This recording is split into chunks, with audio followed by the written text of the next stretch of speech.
Good afternoon. तो पिछले lecture में हमने जो टॉपिक किया है वो हमारा नॉर्मेलिटी, उसको थोड़ा सा फिर से रिकैप्चुलेट कर लेते हैं। और मुझे लगता है कि न्यूमेरिकल उसका हमने नहीं उठाया था, कि न्यूमेरिकल कर लिया है उसका शायद। न्यूमेरिकल है नॉर्मेलिटी का? No ma'am. Okay, no ma'am. दिखाया तो था आपको न्यूमेरिकल। चलिए नॉर्मेलिटी देख लेते हैं फिर से।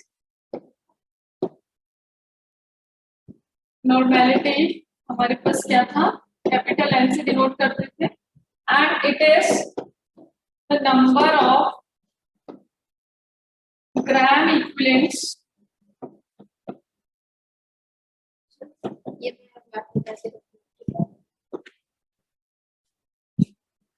to the volume of solution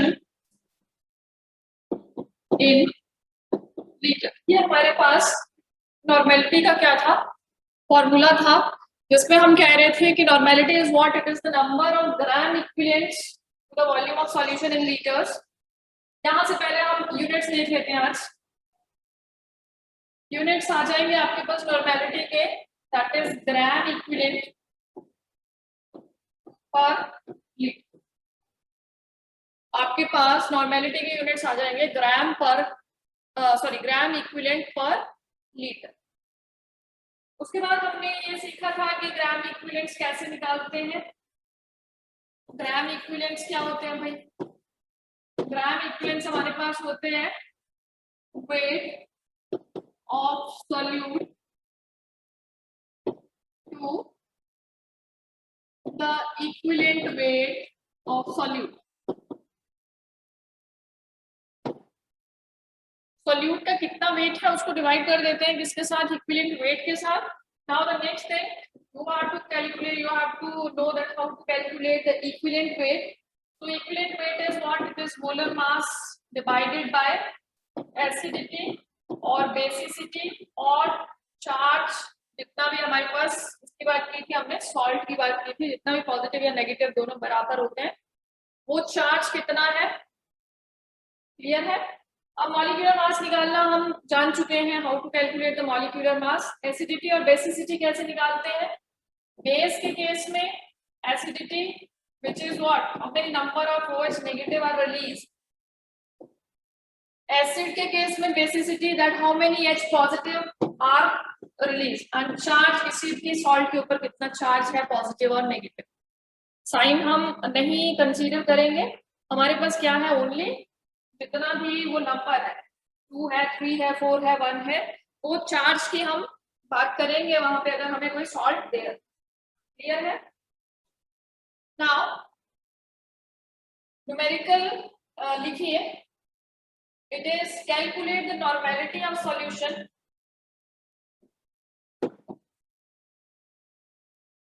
calculate the normality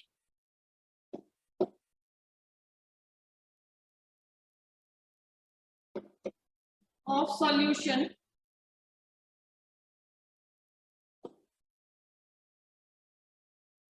containing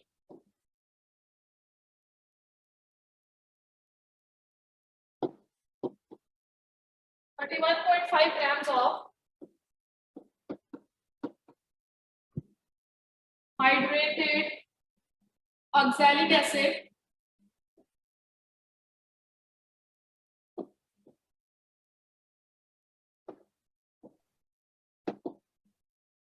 formula इस तरह से हम लिखते हैं। आपको जो बुक में दे रखा है वो कॉम्पैक्ट फॉर्म में रखी है, इस तरह से आपके पास ऑक्सैलिक एसिड का फॉर्मूला होता है, ठीक है। और ये बच्चे आपको आशीष, आर्यन, आरुषि, कैमरास ऑन करिए, अंशुल सलेहिया, अनन्या ठाकुर, निशांत, बहुत सारे ऐसे बच्चे, कृतिका कपूर, कुणाल कपूर, नितिन,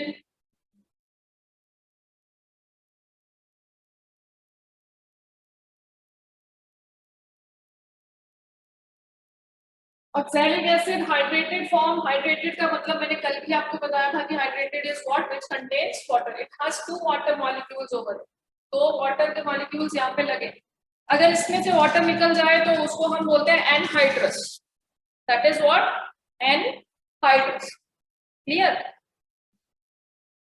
इन आगे भी है न्यूमेरिकल अभी, इन स्टेटमेंट इसका 1250 ml of solution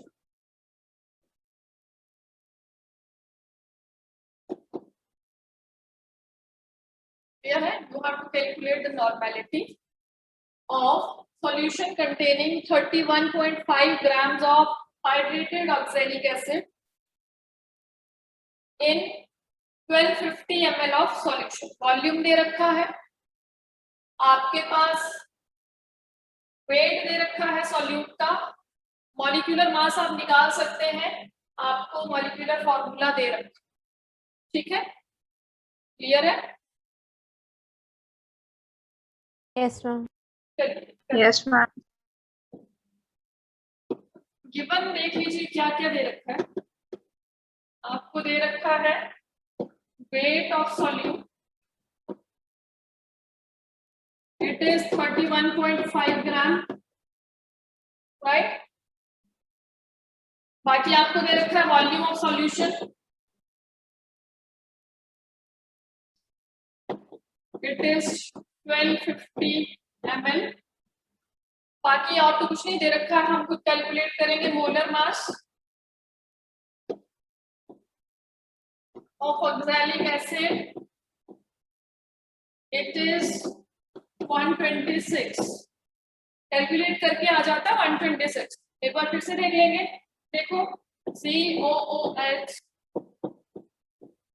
और जब भी लिखते हैं ना this bond is between carbon and carbon, कहीं और नहीं लगाते, कई लोग ऑक्सीजन के साथ लगा देते हैं, कई ऑक्सीजन का कार्बन के साथ लगा देते हैं, ये बॉन्ड जो है ये single bond between carbon and carbon, 2 molecules of water, clear है।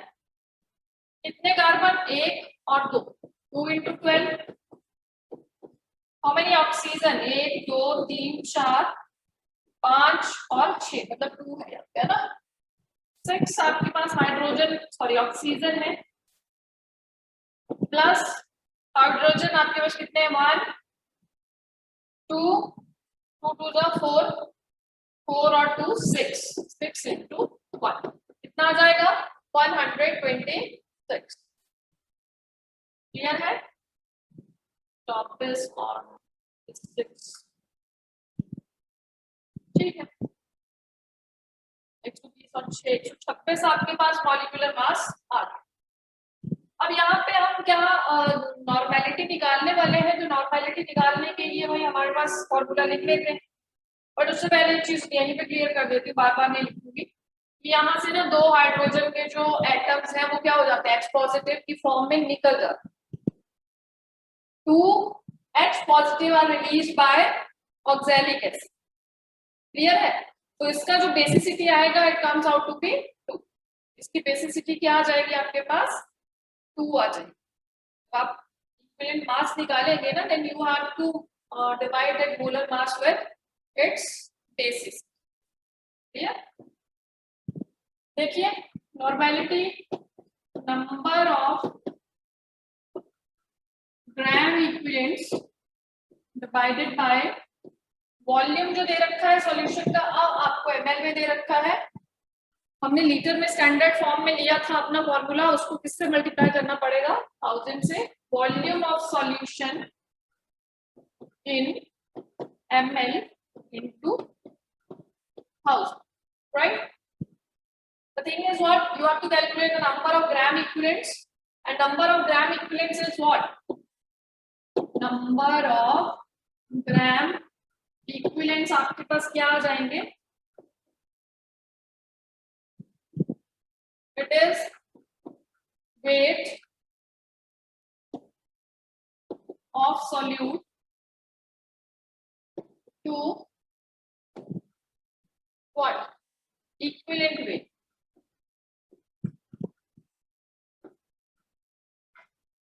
इक्विवेलेंट वेट देखिए कैसे निकलेगा, Equivalent weight is what? Molecular weight. Molecular weight it is 126 and basicity is what? आपके पास क्या आ जाएगा? Equivalent weight आ गया आपके पास 63, right? Weight of solute given to you, it is 31.5. It is 31.5 grams जो है वो आपको दे रखे हैं. तो नंबर ऑफ ग्राम इक्विवेलेंट्स आपके पास निकल गए. It is 31.5 which is weight of solute given to you divided by equivalent weight 60. Clear है? 1/2 आ जाएगा आपके पास. आपके पास जो नंबर ऑफ ग्राम इक्विवेलेंट्स है वो आ जाएंगे 0.5 मतलब 1/2 आ जाएगा.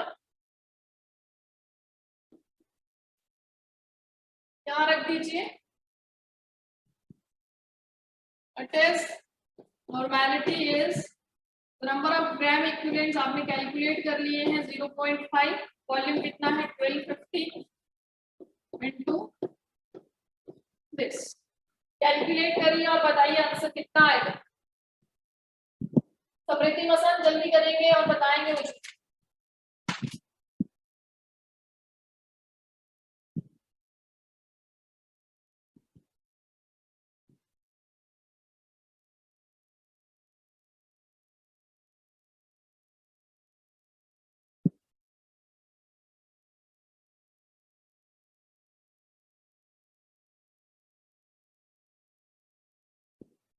बच्चे आप लोग मतलब कैमरा ऑन नहीं कर रहे हैं. कुणाल ठाकुर, मुकुल, नितिन, देन रिंशुल, आपने भी बंद कर दिया.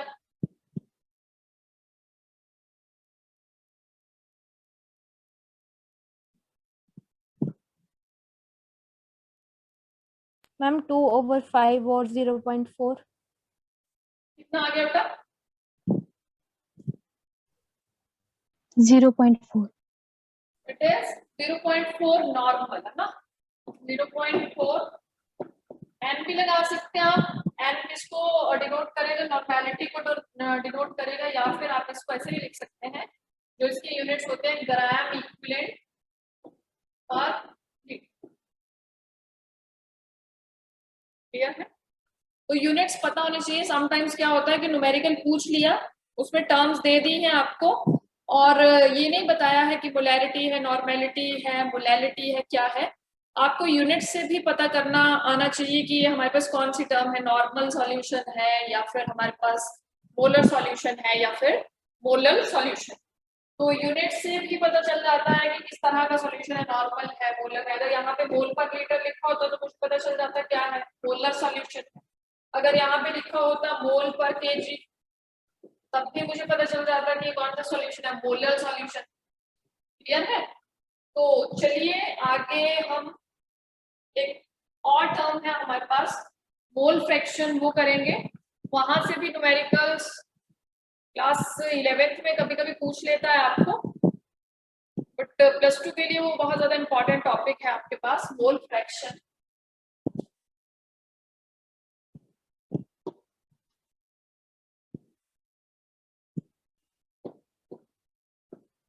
फ्रैक्शन है वो मोल्स का. क्या है ये? मोल्स का फ्रैक्शन है, रेशो है. अब किसके मोल और किसके मोल की रेशो है. ठीक है, हमारे पास हम बाइनरी सॉल्यूशंस पढ़ रहे हैं. हम बाइनरी सॉल्यूशंस की बात कर रहे हैं. बाइनरी सॉल्यूशन में आपके पास एक सॉल्यूट है और एक क्या है आपके पास, सॉल्वेंट है. और इन दोनों को मिला के क्या बना है भाई, सॉल्यूशन बना है. तो कहता है कि हम क्या करते हैं कि हमारे सॉल्यूशन में कितने टोटल नंबर ऑफ मोल्स हैं सॉल्वेंट और सॉल्यूट को मिला के.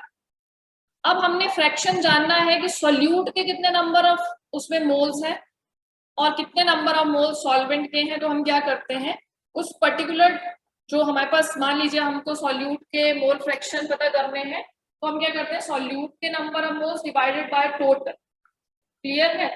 टोटल में क्या आ जाएगा आपके पास, सॉल्यूशन आ जाएगा जिसमें सॉल्यूट भी है और जिसमें सॉल्वेंट. तो आप क्या लिखे, पहले डेफिनेशन लिख लें फिर बताती हूँ मैं आपको. Mole fraction is the ratio of is the ratio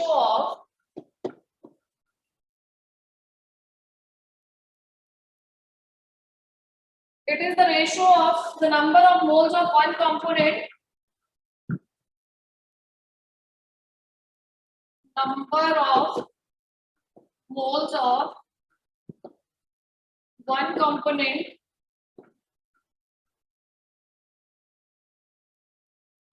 to the total number of moles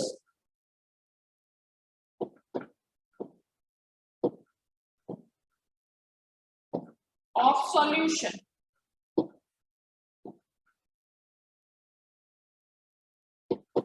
It is a ratio of the number of moles of one component. Component हमारे पास दो ही है, एक हमारे पास सॉल्यूट है और एक हमारे पास क्या है, सॉल्वेंट है. तो उसके नंबर ऑफ मोल्स को हम किससे डिवाइड कर देते हैं, total number of moles of solution. So this mole fraction is denoted by small x. Small x से हम किसको डिनोट करते हैं, मोल फ्रैक्शन को डिनोट करते हैं. Now मैंने आपको स्टार्टिंग में बोला था कि हम सॉल्यूट को ना b से डिनोट करेंगे और सॉल्वेंट को हम किससे डिनोट करेंगे, a से डिनोट करेंगे. और उनके कॉरेस्पॉन्डिंग नंबर ऑफ मोल्स, कि अगर मैंने सॉल्यूशन बनाया है तो कुछ अमाउंट मैंने सॉल्वेंट का मेजर करके लिया होगा, कुछ अमाउंट मैंने सॉल्यूट का मेजर करके लिया होगा, फिर उनको मिक्स किया गया होगा, या फिर मैंने उनको क्या किया है, मिक्स किया है. तो आपके पास सॉल्यूट के भी नंबर ऑफ मोल्स होंगे कुछ जो सॉल्यूशन को बनाने में कंट्रीब्यूशन दे रहे हैं, और सॉल्वेंट के भी कुछ नंबर ऑफ मोल्स होंगे जो सॉल्यूशन को बनाने में क्या कर रहे हैं, अपना कंट्रीब्यूशन दे रहे हैं. तो इनके कॉरेस्पॉन्डिंग नंबर ऑफ मोल्स को हमने बोला था कि स्मॉल n से डिनोट कर लेंगे हम. अगर सॉल्यूट के हैं तो NB बोल दिया, अगर सॉल्वेंट के हैं तो उनको क्या बोल दिया, NA बोल. और सॉल्यूशन की अगर मैं बात करूं तो सॉल्यूशन में दोनों ही प्रेजेंट है, तो solution contains NA plus NB number of total moles. Clear? Is it clear? Yes, ma'am. Yes, ma'am. Yes, ma'am. Yes, ma'am. तो यहाँ पे आपके पास अगर मुझे मोल फ्रैक्शन निकालना है सॉल्यूट का, if I want to calculate the mole fraction of solute, तो that mole fraction of solute is denoted by xb. किससे डिनोट करेंगे हम उसको, xb से डिनोट करेंगे, because b is denoting what, solute को डिनोट कर रहा है. चलिए, तो कैसे निकालते हैं हम number of, sorry it is mole fraction. Mole fraction A component को का जो निकालना है उसको हम डिनोट करेंगे किससे, XA से.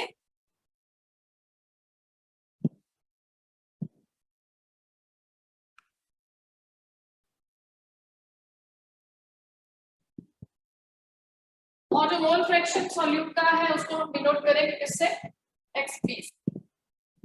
मोल fraction of solvent is equal to the number of moles of that particular component divided by total number of moles. Is it clear? Formula clear हुआ?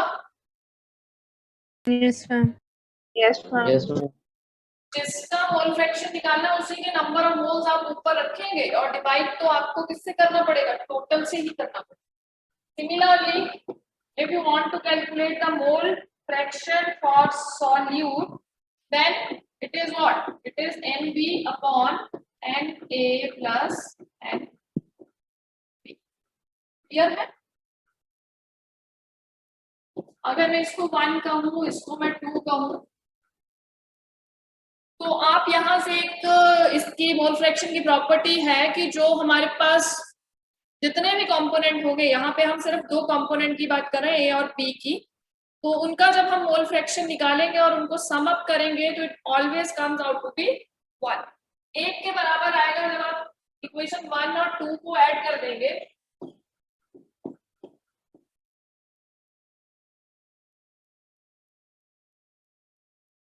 तो आपके पास क्या आ जाएगा, लिख लिया आपने, ये यहाँ तक लिख लिया आप लोगों ने?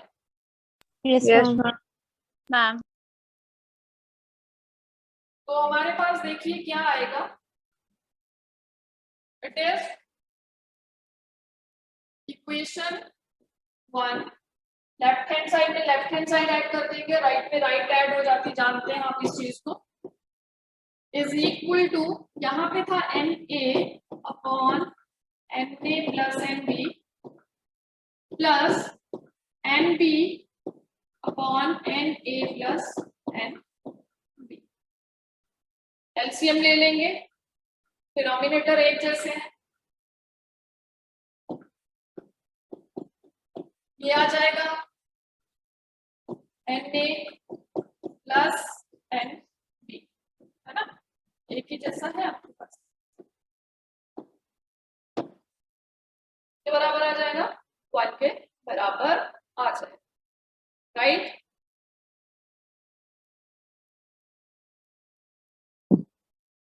Yes, ma'am.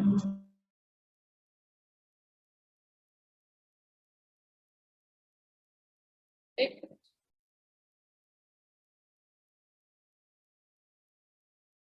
चलिए, तो ये हमारे पास एक प्रॉपर्टी है कि आपको मोल फ्रैक्शन जितने भी कंपोनेंट आपके पास सॉल्यूशन में पड़े होंगे, अगर उनके इंडिविजुअल मोल फ्रैक्शन का आप सम करेंगे तो किसके बराबर आएगा, 1 के बराबर। ये तो था हमारे पास बाइनरी सॉल्यूशन की हमने बात की कि ऐसा सॉल्यूशन जिसमें सिर्फ 2 ही कंपोनेंट है, एक सॉल्यूट है और एक सॉल्वेंट। शायद मैंने आपको ये चीज जब हमने सॉल्यूशन की बात की थी तो आपको बताई थी कि अगर कंपोनेंट बढ़ जाए, 2 सॉल्यूट हो जाए, एक सॉल्वेंट हो जाए, या 2 सॉल्वेंट हो जाए, एक सॉल्यूट हो जाए, तो वहां पे हमारे पास 3 कंपोनेंट हो गए। उस सॉल्यूशन को हम बोलते थे टर्नरी। 4 हो जाए तो हम क्वार्टिनरी बोलते थे, ठीक है। तो देखिए, ये तो बाइनरी सॉल्यूशन की बात थी। अगर मैं टर्नरी की बात करूं, टर्नरी में सपोज ए, बी और सी कंपोनेंट, 3 कंपोनेंट है ए, बी और C, and if I want to calculate the mole fraction of A, B and C, तो किस तरह से आएगा। अब देखो सॉल्यूशन में, देखो क्या होगा आपके पास, नंबर ऑफ मोल्स ए के भी होंगे, नंबर ऑफ मोल्स बी के भी होंगे और नंबर ऑफ मोल्स सी के भी होंगे। तो टोटल है आपके पास नंबर ऑफ मोल्स सॉल्यूशन में, वो क्या है, n A plus n B plus n C. Clear है। अब मुझे मोल फ्रैक्शन निकालना है ए का भी, जितने भी कंपोनेंट होते हैं सबका मोल फ्रैक्शन निकलता है, समझ रहे हैं, x A, x B, x C. यहाँ पे आ जाएगा आपके पास क्या, इसका corresponding n A divided by total. हम लिख रहे हैं टोटल में हमारे पास n A plus n B plus n C. यहाँ पे कैसे लिखेगा, n B upon n A plus n B plus n, and this is equals to nc upon na plus nb plus n। 1, 2 and 3। अगर मैं सम कर दूं 1, 2, 3 का, अगर मैं तीनों को क्या कर दूं, ऐड कर दूं, क्या आ जाएगा आपके पास, x A plus x B plus x C. सारे के सारे जो कंपोनेंट हैं, जितने भी कंपोनेंट हैं, उनके मोल फ्रैक्शन का सम इज इक्वल टू, जब मैं ए वाली साइड ऐड करूंगी ना तो ऊपर क्या हो जाएगा, n A plus n B plus n C, और नीचे पहले से ही वो पड़ा हुआ है n A plus n B plus n C, आपस में कैंसिल हो जाएंगे। आपके पास क्या आ जाएगा, 1 आ जाएगा। क्या आ जाएगा, 1। समझ पा रहे इस चीज को, कि जितने भी कंपोनेंट हो, चाहे जितने मर्जी कंपोनेंट हो, 10 कंपोनेंट हो, 20 हो, 100 हो, अगर आप उनके मोल फ्रैक्शन के सम की बात करें तो मोल फ्रैक्शन का जो सम आएगा वो किसके बराबर आएगा, हमेशा 1 के बराबर। किसके बराबर आएगा, 1 के बराबर। 1। कृतिका कपूर, कैमरा बंद नहीं होना चाहिए।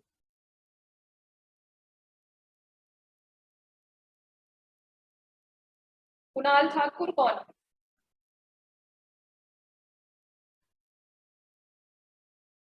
आपके कैमरे में कोई दिक्कत है क्या, कुणाल ठाकुर, कुणाल ठाकुर।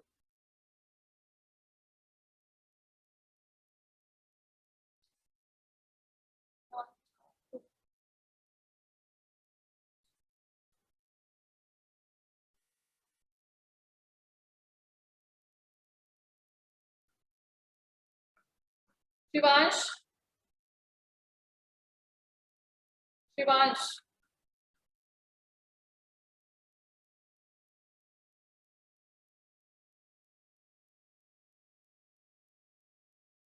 शिवांश, सिर्फ एक आपका कैमरा है जो बंद है, बाकी एक कुणाल का था, उसको तो मैंने कर दिया क्लास से बाहर। अच्छा, अब आपका भी ऑन हो गया, तो ये मुझे देखने दीजिए कौन है।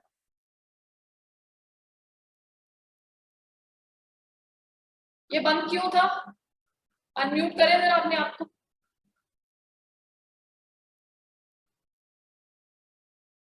Yes. बंद क्यों था बेटा ये?